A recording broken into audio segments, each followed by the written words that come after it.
Mumbai central જે જતી train છે એ બિહારના કટિયારથી ઉપડેલી છે અને એની અંદર જે 18 જેટલા બાળકોને અમે રેસ્ક્યુ કરેલા છે. એમાં 7 જે છોકરાઓ છે તે 18 વર્ષથી ઉપરની ઉંમર ધરાવે છે. બાકીના 11 છોકરાઓ છે જે 18 વર્ષથી ઓછી ઉંમરના છે. એમને તમામને અમે વિગતે પૂછપરછ કરેલ છે. પૂછપરછ કરતાં અમને એવું જાણવા મળ્યું છે કે એમને કોઈ તસ્કરી કરીને લઈ જતું હોય એવી હાલના તબક્કે કોઈ હકીકત જણાઈ આવેલ નથી.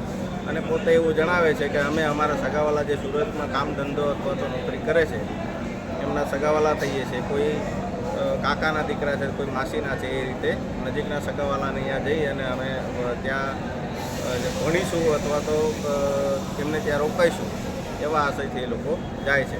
એમને કોઈ વ્યક્તિએ કિડનેપ કરીને અથવા તસ્કરી કરીને લઈ જતા હોય એવી હકીકત અત્યારે જણાઈ આવેલ નથી. તો જે સર એમાંથી જેટલા મેચ્યોર છોકરાઓ હતા એમનું કંઈક ક્રાઇમ રેકોર્ડ કે એવું બધું ચકાસણી કરવામાં આવે? હાલના તબક્કે એમના જે આઈડી પ્રૂફ છે અથવા તો એમનું ઘરનું એડ્રેસ છે એ અમે અને એમનું નિવેદન લેવામાં ચાલુ છે. અને આગળની તપાસ અમે ટેકનિકલી અને અમારા જે ગુજકોપ કે બીજી તે જે કંઈ સિસ્ટમ છે એના મારફતે અમે ચેક કરી ત્યાં અમે ફિઝિકલી પણ માણસ મોકલીને ચેક કરી અને આગળની એમની ગુનાહિત ઇતિહાસ છે કે કેમ એ ચેક કરાવશું. અને જો એવું કંઈ જણાઈ આવશે તો એમના વિરુદ્ધ કાયદેસરની કાર્યવાહી પણ કરશું. તો સર એમાં જે નાબાળિગ બાળકો છે તેમને કોને હેન્ડઓવર કરવામાં આવશે? નાબાલિગ બાળકો છે એ આપણા વડોદરાની જે સંસ્થા છે ચાઇલ્ડ વેલફેર એ એમના તમામ સભ્યો હાજર છે.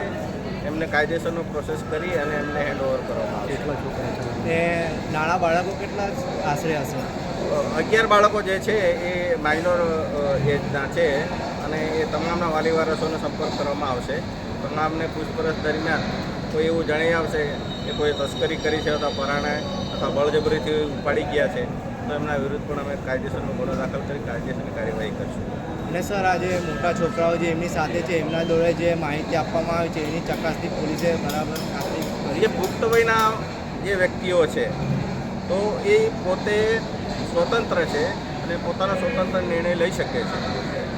અને એ આપણા ભારત દેશની અંદર ગમે ત્યાં મજૂરી કે ગમે તે કરી શકે છે.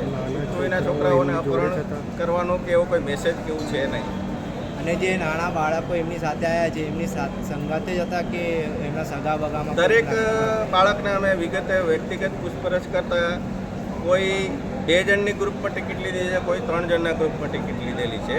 એક ટિકિટમાં 3 વ્યક્તિઓ પણ છે અને 2 વ્યક્તિઓ પણ છે. એ રીતે એમણે ટિકિટ કરાવેલી છે. જી સર. આપસમાં સગાવાળા છે. ઓકે સર, ધન્યવાદ.